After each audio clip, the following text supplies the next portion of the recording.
friends, welcome back to my YouTube channel. Today we are going to be focused on grounding. I know that life can get very busy, hectic, whether it's kids, work, husband, wife. There can be a lot of things going on in life, and sometimes it's really great to be able to just take a moment to slow down and just remind yourself of who you are, and what your purpose is.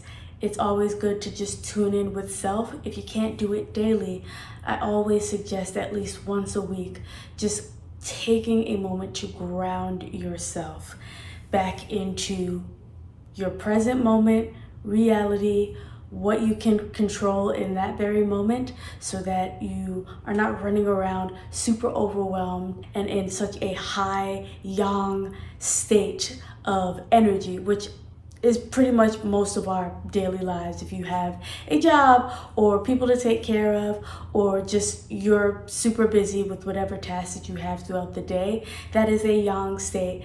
And we're going to be focused on Yin Yoga, bringing us into that cool, calm, grounded energy. So I highly suggest maybe you grab a couple of blocks. You grab a small towel or blanket to place underneath your knee, should you need just something to place under your knee for any discomfort you might feel in a pose. I'm not gonna yap too much longer, so with that being said, grab all the things you need, head over to your mat, and I will see you in just a moment.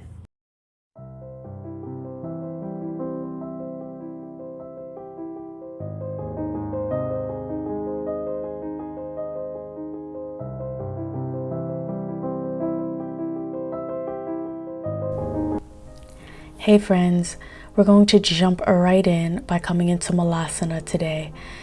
Coming into a nice deep squat, feet hip width, further than hip width apart, like a little farther away than hip width apart. So you might want to take it a little wider than your hips. Coming down to a nice deep squat.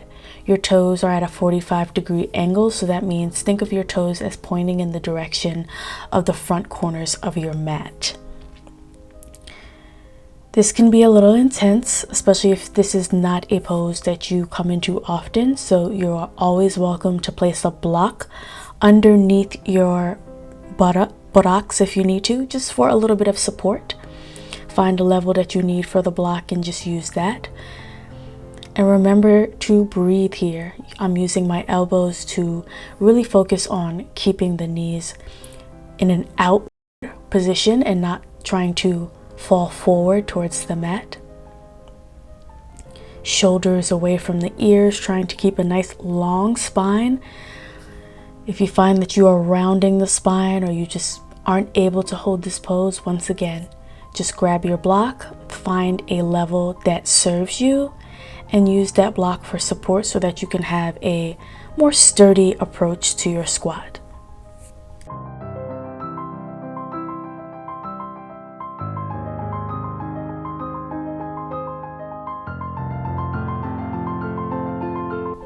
Wonderful start, friends. Let's go ahead and find hands and knees here. You're going to make sure shoulders over wrist, hips over knees, and all you're going to do here is find melting heart pose or puppy dog pose. Reaching the hands out as far as you can out in front of you, resting the forehead on the mat, but please notice that we are keeping the hips above the knees. So we're not going into a child's pose. Think of it as like half a child's pose. And here I really want you to allow your chest to fall towards the mat. You're going to feel an opening and a stretch and a sensation in the back that feels really, really, really nice. And it's a great heart opener.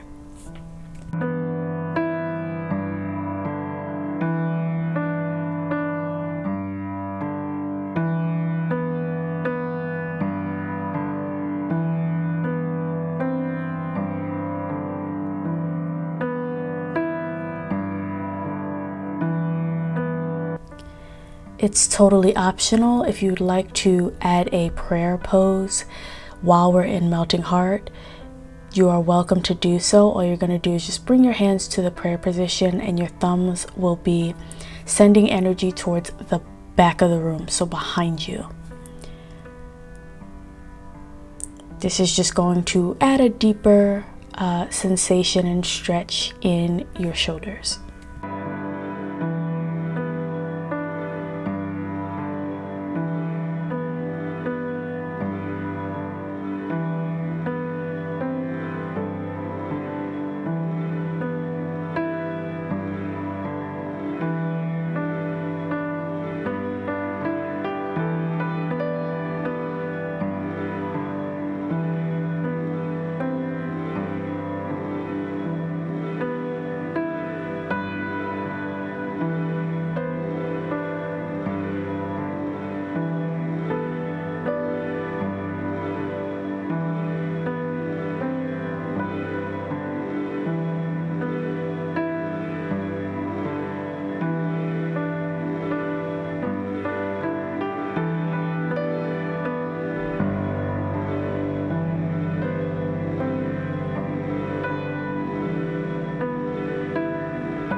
If you have your prayer hands, go ahead and release prayer hands here, and we're all going to gently walk ourselves back up towards our body.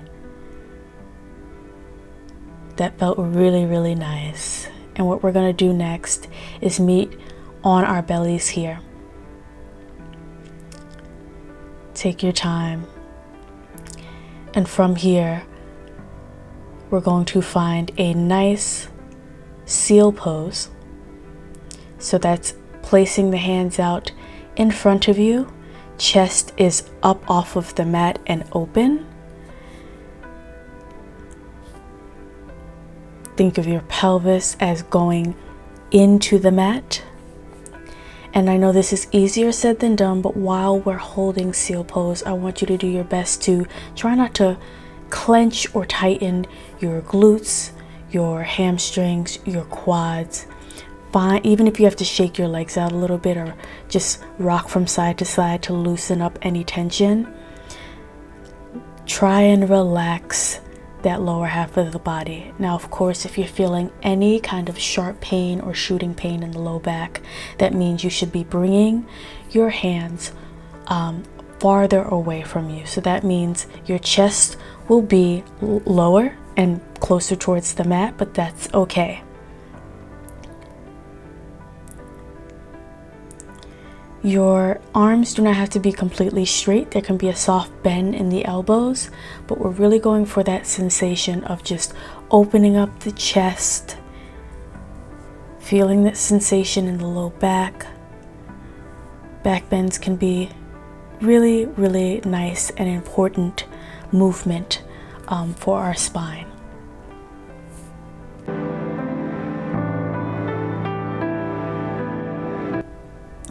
Amazing job.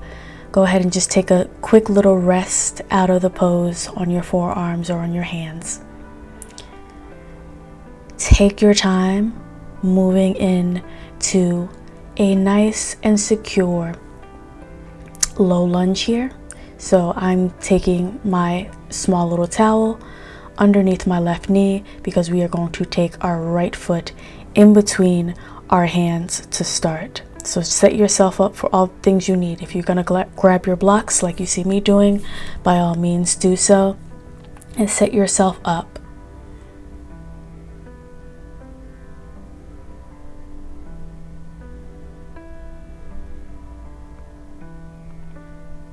Once you get comfortable, you may not need the blocks, and you may feel comfortable bringing your hands fully onto the mat.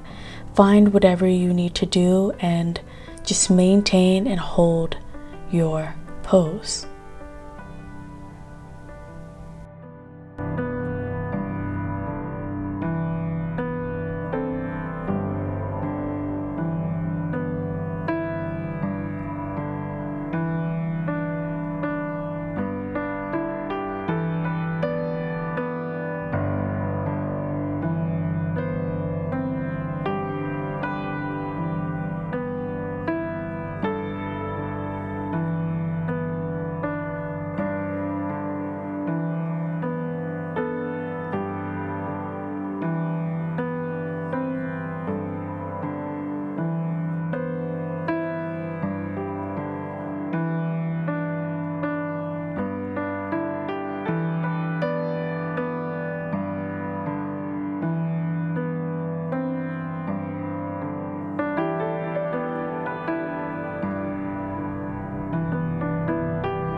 Great job, friends. Let's release our right side.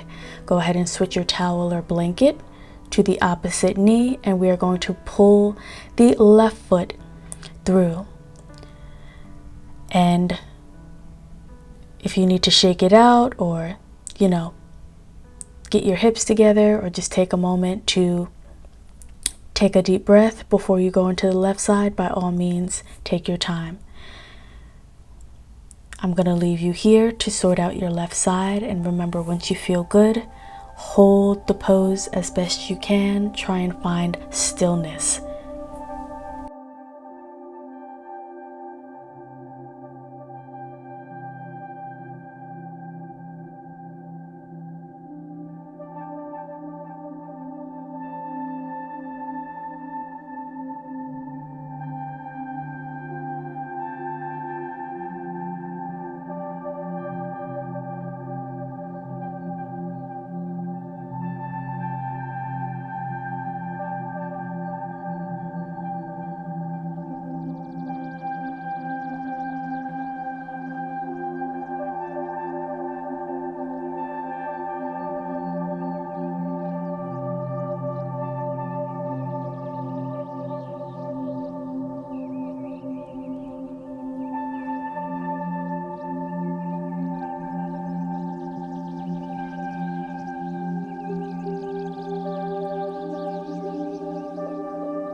Awesome job.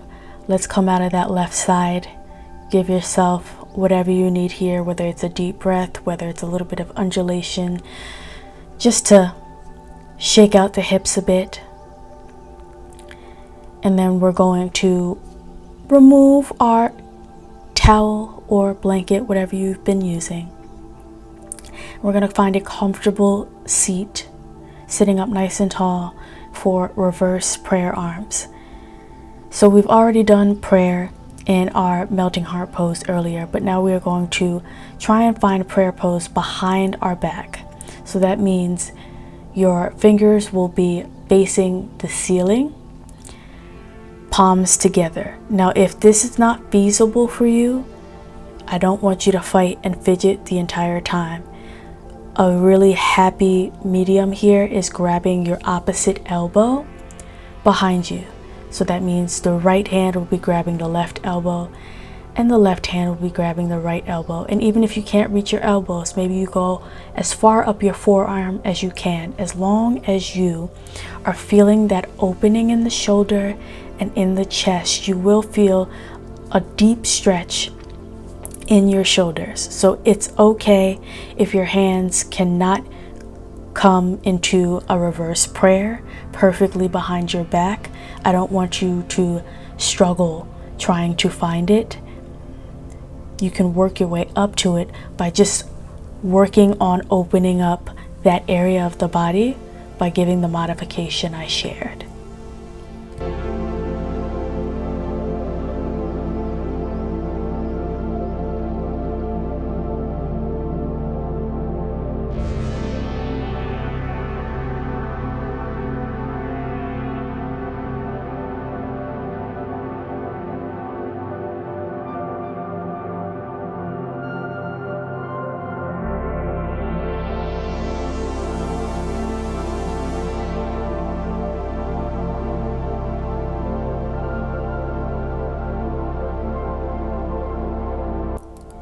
All right, friends, shake it out, release, release, release, release. I know reverse prayer arms can be intense, but it's so needed for how much a lot of us round our shoulders through most of the day and round our spine.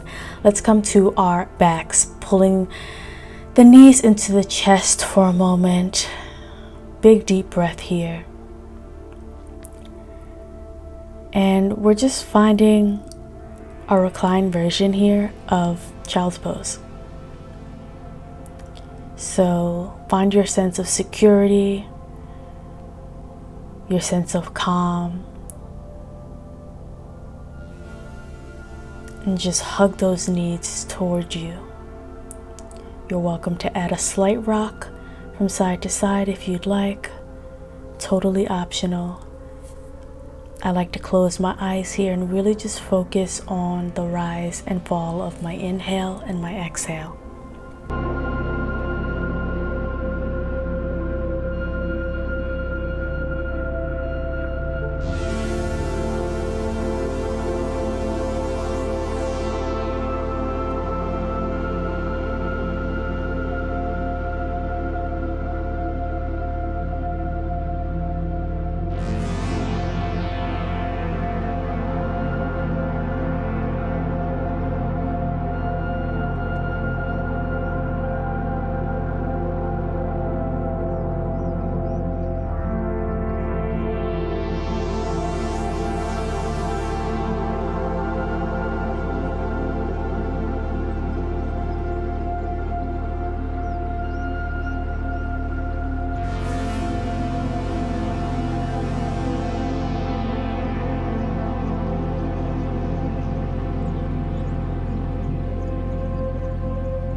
Perfect. Go ahead and release our reclined child's pose, and we are going to find a nice and comfortable savasana here. You can keep the hands on the belly.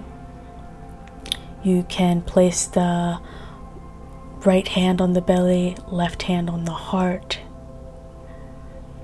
or you can place your hands to the side of your body with the palms facing the ground. Whatever is going to make you feel grounded in this moment of rest.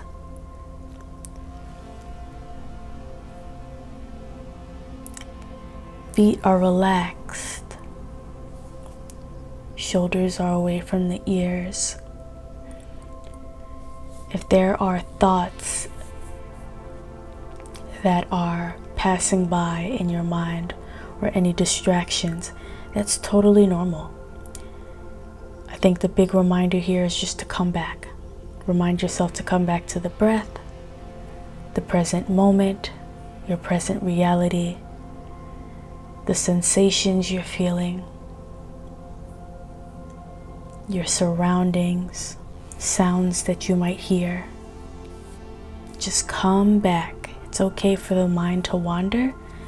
Just make sure you pull it right back to the current moment.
Let's start to reintroduce some movement into our hands and feet and fingers and toes.